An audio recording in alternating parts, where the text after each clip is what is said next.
Hello నమస్తే. ఈరోజు news అనాలిసిస్‌లో ముందుగా సాక్షి పేపర్‌లో వచ్చిన వార్తలు చూద్దాం. భూదాన్ పైన సీబీఐ విచారణ చేస్తారట. భూ కబ్జా అక్రమాలపై దర్యాప్తునకు సన్నద్ధత తెలియాలంటూ హైకోర్టు ఆదేశం.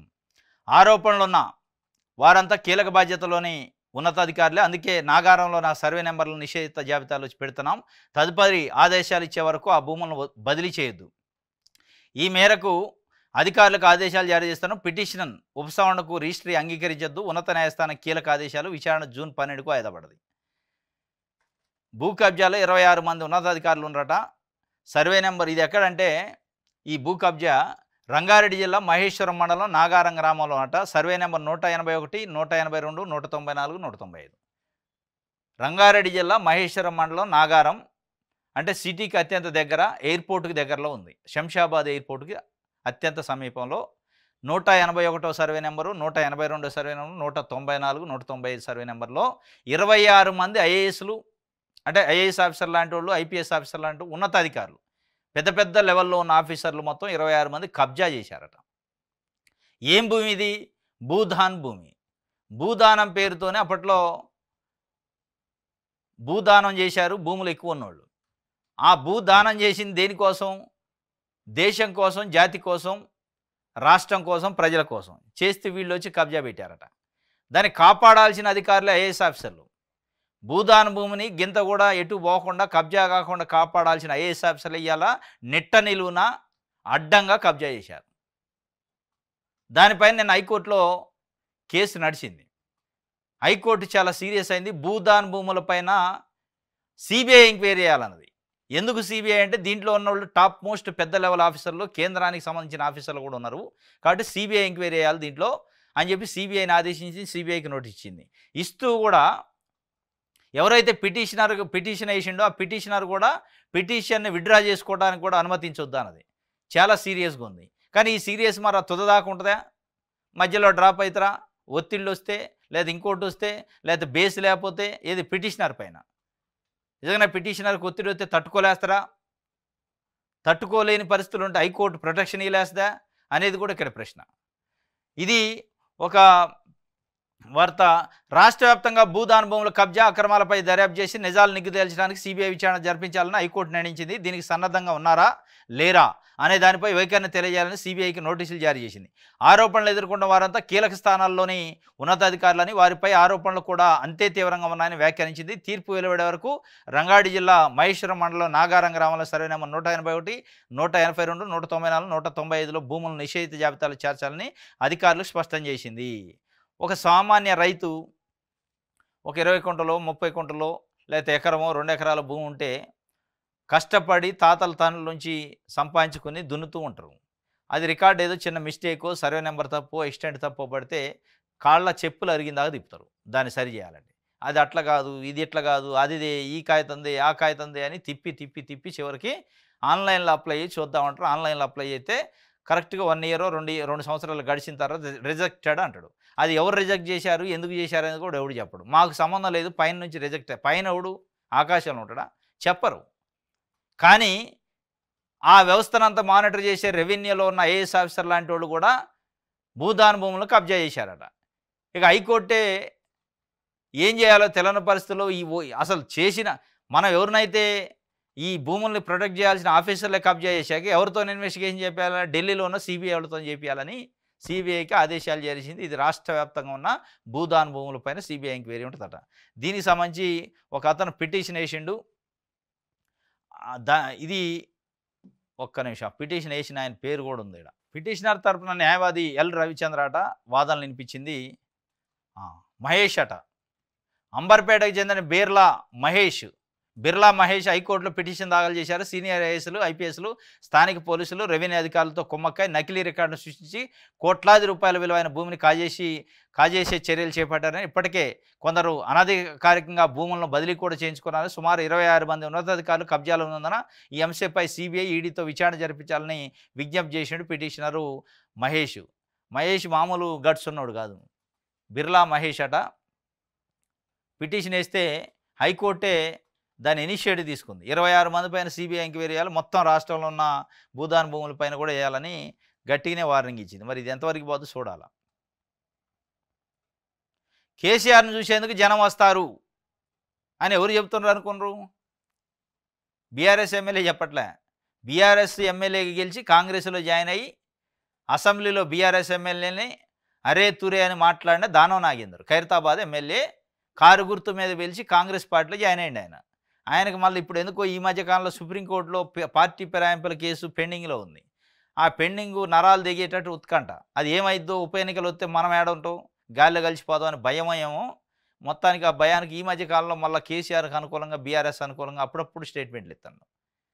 అప్పుడప్పుడు స్టేట్మెంట్లు ఇచ్చినా ఇవ్వకపోయినా ఏదన్నా మీరు అయిపోయింది, మీరు బుక్ అయ్యారు. ఎందుకు బుక్ అయ్యారు? మిగతా వాళ్ళు వేరు, మీరు వేరు. 10 మంది ఎమ్మెల్యేలు మారారు. కానీ మీరు పార్టీ మారి ఏం చేశారు? సికింద్రాబాద్ నుంచి ఎంపీకి పోటీ చేసిన హస్తం గుర్తుపైన ఆడ డైరెక్ట్గా ఎలక్షన్ కమిషన్ దగ్గరే డాటా ఉంది. కాబట్టి మీరు తప్పనిసరిగా అనర్హత పిటిషన్లో బలైపోతారు. మీరు కేసీఆర్ పైన అనుకూలంగా వ్యాఖ్యలు చేతను ఆడ కోర్టు తీర్పు మారదు.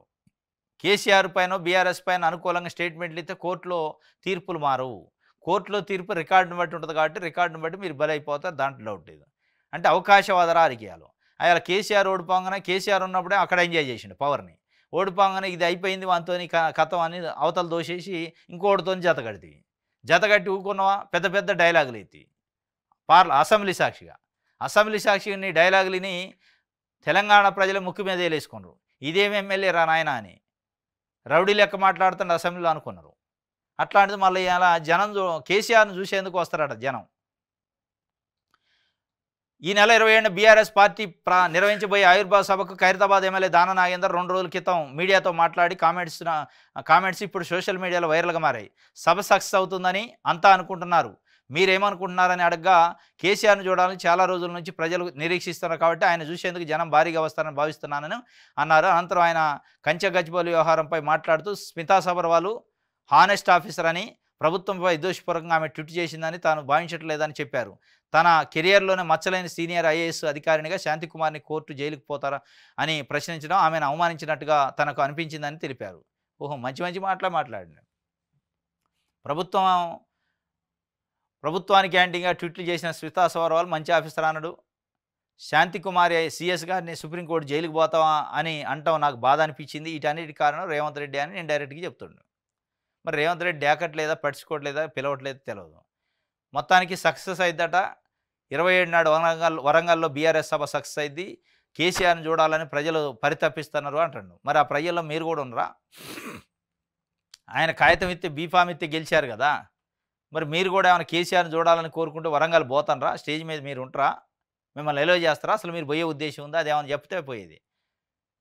నేనెందుకు పోను, నేను కారు గుర్తు పార్టీయే కదా నాది, నేను కూడా పోతాను అంటే పోయేది.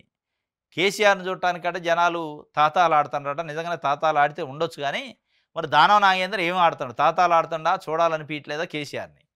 పోతండా వరంగల్ లేదా? అది చెప్పలే. నల్ల బ్యాడ్జీలతో నమాజ్కి వెళ్ళండి ఎంపీ అజుద్దీన్ చెప్పిండు. కాశ్మీర్లోని పహల్గామ్లో జరిగిన ఉగ్రదాడికి వ్యతిరేకంగా యావత్ ముస్లింలందరూ శుక్రవారం నల్ల బ్యాడ్జీలతో జుమ్మా నమాజ్ ప్రార్థనలు చేయడానికి వెళ్లాలని ఎంఐఎం అధినేత హైదరాబాద్ ఎంపీ అజుద్దీన్ ఓవైసీ పిలుపునిచ్చారు. గురువారం సోషల్ మీడియా ద్వారా వీడియో సందేశం విడుదల చేశారట. పహల్గామ్లో ఉగ్రవాదులు అనేక మందిని బలిగొన్నారు, అనేక మందిని గాయపరిచారు. వారంతా ఆసుపత్రిలో ప్రాణాలతో పోరాడుతున్నారు. ఈ ఉగ్రవాదం దాడికి వ్యతిరేకంగా అందరికీ విజ్ఞప్తి చేస్తున్నాను. జుమ్మా నమాజ్ చేయడానికి వెళ్ళేటప్పుడు మీ చేతులకు నల్ల బ్యాడ్జీలు కట్టుకొని వెళ్ళండి. తద్వారా మనం కలిసి ఒక సందేశాన్ని ఇవ్వగలం. మన దేశం శాంతి ఏకత్వాన్ని బలహీనపరచడానికి విదేశీ శక్తులను అనుమతించేది లేదు. మన సోదరులను లక్ష్యంగా చేసుకొని విదేశీ శక్తులు దాడి చేశాయి. శత్రువులు చిక్కోవద్దని విజ్ఞప్తి చేస్తున్నానని ఆయన పేర్కొండు. అక్కడ వాళ్ళు చంపింది కేవలం ముస్లింలు అయితే పక్కకు పెట్టారు, చంపలే. హిందువులా కాదని చూసి చంపారు. కల్మా చదివితే వదిలేశారు. మరి ఈయన ఇక్కడ విచిత్రంగా ఎప్పుడూ లేదు. ఎంఐఎం పార్టీ అధినేత ఓవైసీ నిన్న ఒక కీలకమైన నిర్ణయం తీసుకుండు. శుక్రవారం రోజు మస్జిద్కి వెళ్ళి నమాజ్ చేసేటప్పుడు అందరూ కూడా నల్ల బ్యాడ్జీలు ధరించిపోవాలి, నల్ల క్లాతు చేతికి చుట్టుకొని రిబ్బన్లు కట్టుకొని పోవాలి. నిరసనగా ఉగ్రవాద దాడికి, టెర్రరిస్టుల దాడికి నిరసనగా మన దేశంలో ఉన్న శాంతి సామరస్యాన్ని మంటగలిపే కార్యక్రమం ఏ దేశం చేసినా కానీ ఒప్పుకునేది లేదు. దాంట్లో ముక్తకంఠంతో ఖండించాలని చెప్పిండు. మరి ఇది మాటలను బట్టి చేతలు కూడా ఉంటాయా, ఉత్త మాటలేనా అని చూడాలి మనం. ఆంధ్రప్రభ చూద్దాం. వెంటాడి వేటాడి లేపేస్తాం, నాతో పాటు 140 కోట్ల మంది భారతీయుల ప్రతిన ఇది పర్యాటకులపై కాదు భారతీయ ఆత్మపై దాడి చేశారు. బీహార్ నేల సాక్షిగా ప్రజలకు మాటిస్తున్నా, ముష్కర్ల భూమి మీద ఏ మూలన నక్కినా పట్టుకొని తుదముట్టిస్తాం, ఎగదోస్తున్న వారి వెన్ను విరుస్తాం, ప్రపంచానికి అందరికీ చెబుతున్నా ఊహకందని దెబ్బ కొడతాం. హిందూ నుంచి హఠాత్తుగా ఆంగ్లంలో ప్రధాని మోడీ ఉద్వేగ సందేశం. పెహల్గాంలో ఉగ్రదాడిపై కీలక వ్యాఖ్యలు, పాకిస్తాన్కి పరోక్ష హెచ్చరిక, పిఓకే పైన గురి.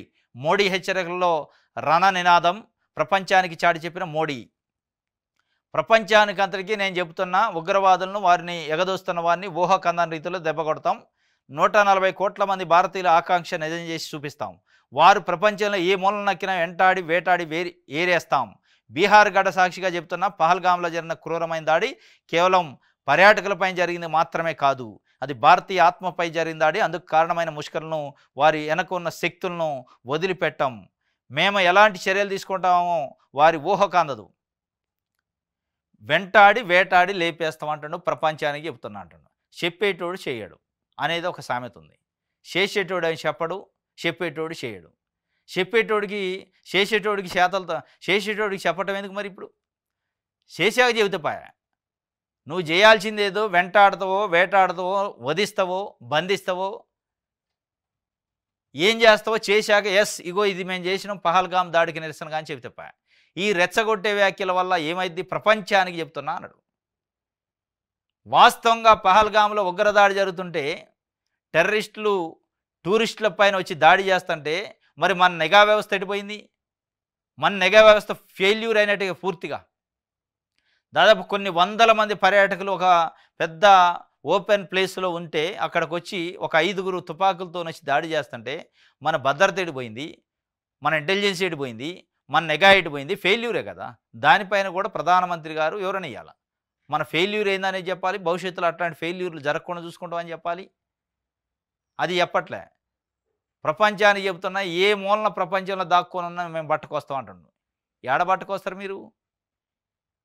నీరవ్ మోదీని పట్టుకొచ్చారా? విజయ్ మాల్యాని పట్టుకొచ్చారా? లండన్లో దాక్కున్నారు, ఎంజాయ్ చేస్తున్నారు.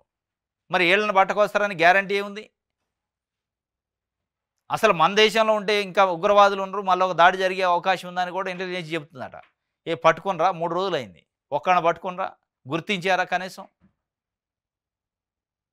ఇది అంత సెంటిమెంట్ కోసం చెప్పేది తప్ప నిజంగా చేసేవాళ్ళు చెప్పరు. నిజంగా మీరు చెప్పినట్టు చేస్తే సంతోషపడతారు 140 కోట్ల మంది భారతీయులు వాస్తవంగా. ఎందుకంటే వాళ్ళు అంత క్రూరంగా, అంత మానవత్వం లేకుండా చంపారు. కాల్చి చంపారు, కాళ్ళ మీద పడ్డ వదిలిపెట్టలేదట. హిందువా కాదా అని తెలుసుకొని చంపారట. కల్మా చదివితే వదిలేశారట, లేకపోతే చంపేశారట. ఇది వాస్తవంగా చాలా క్రూరమైన అమానవీయమైన ఘటన, దాంట్లో డౌట్ లేదు. వాళ్ళని ఏ కలుగులో ఉన్నా పట్టుకురావాల్సిందే, శిక్షించాల్సిందే. ఆ శిక్ష కూడా ఘోరంగా క్రూరంగా ఉండాలి, మామూలుగా ఉండొద్దు. కత్తికి కండ కోసుకుంటూ భారతదేశం అంతా తిప్పుకుంటా భారతదేశ ప్రజలకు చూపించాలి, ఇగో వీళ్ళనే మనం, ఈ కొడుకులే మన భారతదేశం పైన దాడి చేసింది, భారత ఆత్మ పైన దాడి చేసింది వీళ్ళే, కాబట్టి భారతదేశం అంతా తిప్పాలి. మీరే అంటున్నారు ఇది ఓన్లీ టూరిస్టుల పైన దాడి కాదు, పర్యాటకుల పైన దాడి కాదు, ఇది భారతదేశ ఆత్మ పైన దాడి. కాబట్టి భారతదేశ ఆత్మ పైన దాడి చేసిన వాళ్ళని భారతదేశం అంతా తిప్పుకుంటా, ఏ కలుగులో ఉన్న పట్టుకొచ్చి తిప్పుకుంటా కట్టేసి కత్తికి ఒక కండ కింద కోసుకుంటూ తిప్పాలి. అప్పుడు ప్రపంచంలో ఎవడన్నా మళ్ళీ ఇట్లాంటి తప్పు చేయాలంటే, ఇక్కడికి వచ్చి ఉగ్రవాద చర్యలు చేయాలంటే వణుకు పుట్టాల వెనులో, అది చేయాలి. ఇది వెంటాడతాం, వేటాడతాం, లేపేస్తాం అంటుండో, ఆ లేపేసుడు కథ మరి ఎంతవరకు వద్దో చూడాలి. కర్రెగుట్టలో మావోయిస్టుల విస్తృత భేటీ, 20,000 మందికితో కూంబింగ్ చేస్తారట. సమావేశంలో 2,000 మంది, వారిలో 80 మంది అగ్రనేతలు. చుట్టుముడుతున్న బలగాలు, 5 రాష్ట్రాల నుంచి పోలీసులు, హెలికాప్టర్లతో నిఘా. మరో ఎన్కౌంటర్లో 3 మహిళా మావోలు మృతి. టార్గెట్ హిడ్మా దేవా. మొత్తానికి పోలీసులు ట్రాప్లో పడ్డరట మావోయిస్టులు. 2,000 మంది మావోయిస్టులు ఉండరట. దాంట్లో 80 మంది టాప్ మోస్ట్ మావోయిస్టులు, అంటే జాతీయ స్థాయి నాయకత్వం ఉంది. కర్రెగుట్టలో ఉన్నారు. ఆ కర్రెగుట్టలో సమావేశం అయ్యారట. ఆ సమావేశం వీళ్ళకి చేరింది పోలీసులకి. మొత్తం 20,000 మందితోని కూంబింగ్ చేస్తున్నారు. కూంబింగ్ చేస్తూ పైన హెలికాప్టర్లతోని, డ్రోన్లతోని ఎక్కడో గుర్తిస్తారట. చుట్టుముట్టే అవకాశం ఉంది. మొత్తానికి నిజంగానే ఇది ఇట్లా సక్సెస్ అయితే మావోయిస్టులకు పెద్ద దెబ్బ. మొత్తం మావోయిస్టుల మెజారిటీ మావోయిస్టులని ఎన్కౌంటర్ చేసే అవకాశం కనిపిస్తుంది. మరి నిజంగానే ప్రభుత్వం నిజంగా చిత్తశుద్ధి ఉంటే వాళ్ళ పట్టకరావాలి. జనజీవన సమితిలో కలపడానికి ప్రయత్నం చేయాలి. లేదంటే వాళ్ళకి కౌన్సెలింగ్ చేయాలి. కానీ అంత తీసుకోదనుకుంటా లేపేసే అవకాశం ఉంది. తెలంగాణను మోడల్‌గా చూసేందుకు భారత్ సమ్మిట్ ప్రపంచ శాంతి, అహింస, పెట్టుబడులే లక్ష్యం. 100కు పైగా దేశాలు నుంచి 450 మంది ప్రతినిధులు రాక కీలక ఉపన్యాసం చేయని రాహుల్ గాంధీ, ఖర్గే. సమ్మిట్ ద్వారా తెలంగాణకు పెట్టుబడులు డిప్యూటీ సీఎం బట్టి విక్రమార్క వెల్లడి. నేటి నుంచి 2 రోజుల పాటు నిర్వహణ హైదరాబాద్లో హెచ్ఐసిసి నోవాటెల్ హోటల్లో ఉందట. ఇది తెలంగాణను మోడల్‌గా చూపించేందుకు భారత్ సమితి పెడతానట. దాదాపు 100కు పైగా దేశాలు 450 మంది ప్రతినిధులు వస్తారట. రాహుల్ గాంధీ కూడా వస్తారట. ఖర్గే వస్తారట ఈ సమిట్‌కి. వాస్తవమే కొన్ని లోపాలు జరిగాయి. పోలీసుల అనుమతులు లేకుండా బైసారానికి టూరిస్టులు విపక్షాలకు వివరించిన కేంద్ర హోంశాఖ మంత్రి అమిత్ షా చెప్తుండు. పోలీసుల అనుమతులు లేకుండా పోతున్న మరి పోలీసులు ఏం చేశారు? మన వ్యవస్థ ఎడిపోయింది, ఇంటెలిజెన్స్ ఎడిపోయింది. కొన్ని లోపాలు వాస్తవంగా జరిగినాయని చెప్పిండట, ఒప్పుకున్నాడట. హరీష్ రావు స్థానంలో కవిత వచ్చిందట. వరంగల్ సభ ఏర్పాట్లలో ఆమె ఫుల్ యాక్టివ్. హరీష్ రావును దూరం పెడుతున్న గులాబీ వాసు, మలుపులు తిరుగుతున్న గులాబీ family politics. TPCC media committee chairman Sama Rammohan Reddy ట్విట్టర్లో ట్వీట్ చేసిండు. హరీష్ రావుని పక్కన పెట్టారట అని చెప్పి పెట్టిండు. ఎందుకు అంటే వరంగల్ జరిగే మీటింగ్లో కవిత యాక్టివ్ అయ్యారు, హరీష్ రావు డల్ అయిపోయిండు, పక్కకు పెట్టారు, ఇన్యాక్టివ్ అయిండు. కాబట్టి గులాబీ పార్టీ ఫ్యామిలీలో మలుపులు తిరుగుతుందా రాజకీయం అని చెప్తుండు. మరి నిజంగానే మలుపులు తిరుగుతుందా, వీళ్ళు కావాలని మలుపులు అంటున్నారో తెలియదు.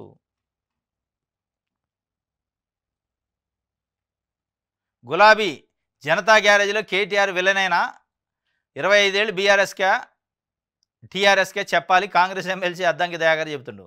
గులాబీ పార్టీ తెలంగాణ భవనం జనతా గ్యారేజ్ అని కేటీఆర్ అన్నాడు. మరి జనతా గ్యారేజ్ సినిమాలో విలన్ కూడా ఉండు, ఆ విలన్ కేటీఆరే కదా. ఇంకోటి 25 సంవత్సరాలు పార్టీ పెట్టి అని అంటున్నారు. ఏ పార్టీ? బీఆర్ఎస్ఆ, టీఆర్ఎస్ఆ? ఏ పార్టీ పేరు చెప్తారు మీరు అని చెప్పి కూడా ఆయన సూటిగా అడిగిండు. రైట్, ఆంధ్రజ్యోతి చూద్దాం. 3 బ్యారేజీలు ప్రమాదంలో ఉన్నాయి. మేడిగడ్డ, అన్నారం, సుందిళ్ళ యథాతథంగా పనికిరావు. నష్టం విస్తృతం, సమగ్ర పునరుద్ధరణ, రీడిజైన్ చేయాల్సిందే. మేడిగడ్డలో 7వ బ్లాక్ పూర్తిగా తొలగించాలి. కుంగడానికి ప్రధాన కారణం నిర్మాణ లోపమే.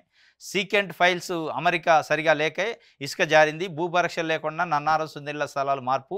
జలసంఘం అనుమతి తీసుకున్న తర్వాతే పునరుద్ధరణ. జాతీయ డ్యామ్ సేఫ్టీ అథారిటీ నివేదికలో వెల్లడి. 3 బ్యారేజీలు ప్రమాదంలో ఉన్నాయట. మరి ప్రభుత్వం ఏం చేస్తున్నట్టు? ప్రమాదంలో ఉంటే అవి కూలిన దాకా చూస్తారేమో. 15 నెలలు అయింది అధికారంలోకి వచ్చి. నేషనల్ డ్యామ్ సేఫ్టీ అథారిటీ వాళ్ళు దానిపైన రిపోర్ట్ ఇచ్చారు.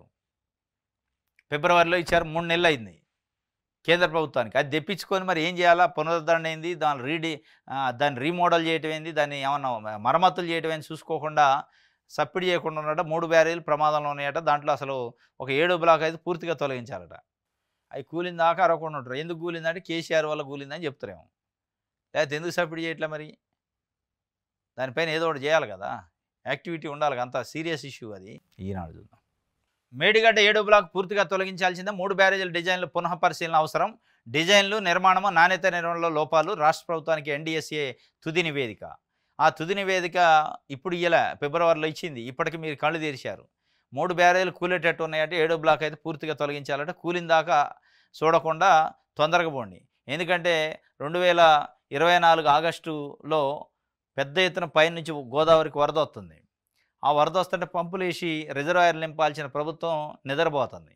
పోతుంటే కేటీఆర్ ఏం చేసిందంటే మేడిగడ్డ పరిశీలన పోయి 50,000 మందితో రైతులతో వచ్చి నేనే ఆన్ చేస్తాను మోటార్లు, మీరు ఆన్ చేయలేకపోతే అంటే ఒక పిలుపునిచ్చాక తెల్లారి నీటిపారుదల శాఖ మంత్రి ఉత్తమ్ కుమార్ రెడ్డి సమావేశం పెట్టి మోటార్లు వేయండి అని చెప్పిండు. అంటే కేటీఆర్ చెప్పిన దాకా కూడా వీళ్ళకి సోయలేదు. అట్లా ఇప్పుడు అవి కూలింది, ఆ కుంగినే అంటున్నారు. అవి కుంగిన వాటిని కూలిన దాకా చూడకుండా కుంగిన వాటిని ఏమన్నా బాగు చేసింది చూడండి.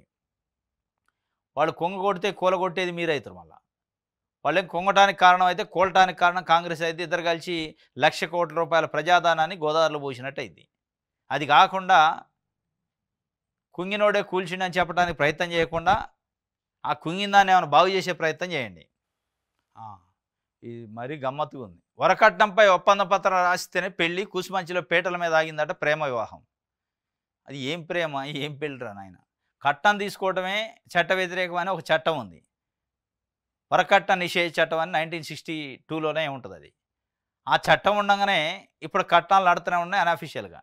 ఇది మరీ బాండ్ రాసి అన్నాడట. కట్నం ఇస్తానని బాండ్ రాసిస్తేనే పెళ్లి చేసుకుంటా అన్నాడట. ప్రేమ పెళ్లి మళ్ళా ఉట్టి పెళ్లి కాదది. ఖమ్మం జిల్లా కూసుమంచి మండలంలో అట. అది ఏందో చూద్దాం. తనకు వరకట్నము, భూమి ఇచ్చేలా ముందస్తు ఒప్పంద పత్రం రాసి ఇవ్వకుంటే పెళ్లి జరగదని వరుడు తెగేసి చెప్పడంతో పేట్లపై చివరి నిమిషంలో వివాహం ఆగిపోయిన ఘటన ఖమ్మం జిల్లా కూసుమంచిలో చోటు చేసుకుంది. మండలంలోని 2 వేర్వేరు గ్రామాలకు చెందిన యువతి, యువకుడు ఇష్టపడ్డారు. పెళ్లి చేసుకోవడానికి ఇరు వర్గాల పెద్దలను ఒప్పించారు. వరకట్నంగా కొంత నగదు, ఎకరం భూమి ఇస్తామని వధువు తల్లిదండ్రులు అంగీకరించారు. నగదులో నుంచి కొంత మొత్తం వరుడికి అందించారు. పొరుగు జిల్లాల్లోని ఒక ప్రముఖ ఆలయంలో బుధవారం రాత్రి పెళ్లి వేడుక ప్రారంభమైంది. జీలకర్ర బెల్లం పెట్టే సమయంలో వరుడు తన డిమాండ్లను వధువు తరపు పెద్దల ముందుంచారు. మిగిలిన నగదు, ఎకరం భూమి ఎప్పుడిస్తారో ఒప్పంద పత్రం రాసి ఇవ్వాలని డిమాండ్ చేయడంతో పెళ్లి నిలిచిపోయింది. దీంతో ఇరు వర్గాల మధ్య వాగ్వాదం జరిగి వధువు తరపు వారు పోలీసులను ఆశ్రయించారు. ఈ ఘటనకు సంబంధించి ఫిర్యాదు వచ్చిందని, కేసు నమోదుకు మాత్రం వారే అంగీకరించలేదని ఎస్ఐ నాగరాజు చెప్పారట. ఇవి వాడేం ప్రేమ, ఏం పెళ్ళి, ఆ పెళ్ళి అవసరమా, ఆ ప్రేమ అవసరమా? పీటల మీద పెళ్ళి జీలకర్ర బెల్లం పెట్టేటప్పుడు లేచిండట. ఏంది నా సంగతి ఏం చెప్పండి, డబ్బులు ఇస్తానని ఒప్పుకున్నారు, కొన్ని ఇచ్చారు, మిగతా ఎప్పుడు ఇస్తారు? భూమి ఎకరం ఇస్తానన్నారు, అది ఎప్పుడు ఇస్తారో ఆ కాగితం ఒకటి రాసి అడి ఇస్తేనే నేను పెళ్లి చేసుకుంటా అన్నాడట. పెళ్లికి ముందే ఈ తతంగం ఉన్నాడు వాడు భార్యను జాతడా? కాబట్టి ఆ అమ్మాయి లవ్ ఎట్ట చేసిందో మరి ఆ లవ్ మ్యారేజ్కి వీళ్ళు ఎట్ట ఒప్పుకునరు? కట్నం అడిగేటోడు లవ్ ఏంది మళ్ళా? అది కూడా మళ్ళీ బాండ్ రాసి ఇవ్వటమైంది. ఇది మరీ గమ్మత్తుగా ఉంది. ఇది కూసుమంచిలో జరిగిందట. కట్నంపై ఒప్పందం పత్రం రాసిస్తేనే పెళ్లి చేసుకుంటున్నాడట. వాడు ఓడో పట్టుకొని మళ్ళీ కేసు పెట్టారట, కానీ రిజిస్టర్ చేయలేదట. వద్దన్నారట. మరి ఏమన్నా పెళ్ళి ఇదంతా డిస్టర్బ్ అయ్యిద్ది అనుకున్నారా ఏమో ఆడపిల్ల తల్లిదండ్రులు. నమస్తే తెలంగాణ చూద్దాం. బీఆర్ఎస్ రజతోత్సవ సభతో బెంబేలు, మళ్ళీ చేతులు కలిపిన కాంగ్రెస్ బీజేపీ కుమ్మక్కయ్యారట. మరి ఏడ కాని పడదు. సరిగ్గా 3 రోజుల ముందు డైవర్షన్ టాక్టిక్స్ కాళేశ్వరంపై ఎన్డీఎస్ఏ నివేదిక విడుదల. ఢిల్లీ నుంచి హఠాత్తుగా ఊడిపడ్డ రిపోర్టు. ఏడాది తర్వాత గులాబీ ఉత్సవం వేళ ఇవ్వలేమన్న నివేదిక ఇచ్చేసిన ఎన్డీఎస్ఏ గంటలోనే లీక్ చేసిన రేవంత్ సర్కారు పార్లమెంట్ ఎన్నికల ముందు ఇదే తీరు. బీఆర్ఎస్ టార్గెట్గానే నాడు 4 రోజుల్లో హడావుడిగా కాళేశ్వరంపై రిపోర్ట్ ఇచ్చారు. తాత్కాలికమైన రిపోర్టు. ఎన్నికల ముందు కూడా ఇదే చేశారు. ఇప్పుడు కూడా మీటింగ్ ముందు చేస్తాను. సరే, మీటింగ్ ముందు ఈ రిపోర్ట్ చూసి జనం వచ్చేటోడు ఆగలే, కానీ కుట్ర జరిగింది. నిజంగానే ఫిబ్రవరిలో ఇప్పుడు ఎన్డీఎస్సీ వాళ్ళు కేంద్రానికి నివేదిక ఇచ్చారు, రిపోర్టు. ఆ రిపోర్ట్ ఇన్ని రోజులు వీళ్ళు అడగరా, వాళ్ళు ఇవ్వలే. ఇప్పుడు హఠాత్తుగా నిన్న పేపర్లో, ఆంధ్రజ్యోతిలో వచ్చింది, కొన్ని పేపర్లలో వచ్చింది. నిన్న వచ్చిందో రాలేదు, ఎమ్మటే ఢిల్లీ నుంచి రిపోర్ట్ వచ్చింది. ఆ రిపోర్ట్ని ముఖ్యమంత్రి లీక్ చేసినట్ట. 3 బ్యారెలు పనికిరావు, కుంగిపోయినాయి, 7వ బ్లాక్ తీసేయాలి, ఇవన్నీ ఆ రిపోర్ట్లో ఉన్నాయి. మరి ఇంత సీరియస్ అఫెన్స్ ఉన్నాక ఎవరన్నా అరెస్ట్ చేశారా, ఎవరు రిపేర్ చేశారా, కూలిపోతాయని చెప్పాక ఎన్డీఎస్ఏ చెప్తున్నావా? కానీ దాని రాజకీయానికి వాడుకుంటుంది. 50,000 ఇస్తేనే ఇందిరమ్మ ఇస్తారన్నట. కాంగ్రెస్ నాయకులు డబ్బులు వసూలు చేస్తున్నారు, డబ్బులు ఇవ్వలేదని పేర్లు తీసేసిండ్రు. పేదలను కాదని పెద్దోళ్ళకి ఇళ్ళు ఎట్లా ఇస్తారు? లబ్ధిదారుల జాబితాలో అత్యధికులు అనర్హులే. భద్రాద్రి జిల్లా గుర్రంగూడెంలో బగ్గుమన్న నిరుపేదలు. రోడ్డుపై రాస్తారోకో, పోలీసుల జోక్యంతో విరమణ. విచారణకు వచ్చిన ప్రత్యేక అధికారి, గ్రామస్తుల ఫిర్యాదు. వారితో వాగ్వాదానికి దిగిన అధికార పార్టీ నాయకులు.